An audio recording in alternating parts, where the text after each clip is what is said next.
l'autre. Et vous savez ce que celui qui a été giflé a fait? Il a écrit dans le sable. Il dit, aujourd'hui, mon meilleur ami m'a giflé. Et puis ils ont continué leur chemin. À un moment donné, ils sont arrivés à une oasis, c'est-à-dire où il y a l'eau.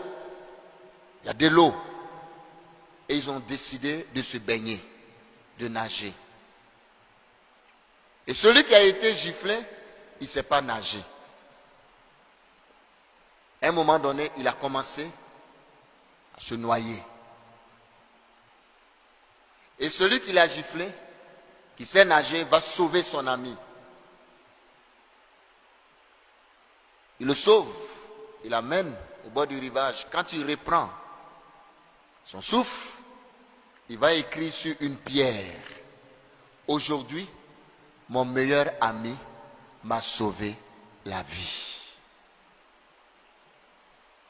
Et celui qui l'a sauvé, qui sait nager et qui l'a giflé, lui demande, mais pourquoi est-ce que quand on a eu notre dispute et que j'étais giflé, tu as écrit sur le sable? Et quand j'étais sauvé la vie, tu écris sur une pierre. Et l'autre de répondre,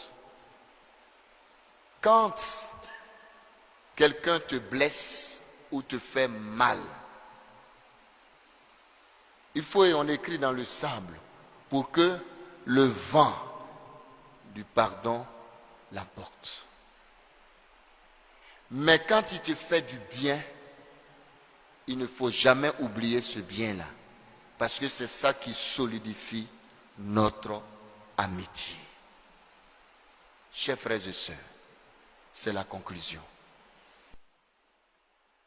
Que la haine qui t'habite, la colère, la vengeance, la rancœur qui t'habite, il faut l'écrire dans du sable, c'est-à-dire qu'il faut pardonner.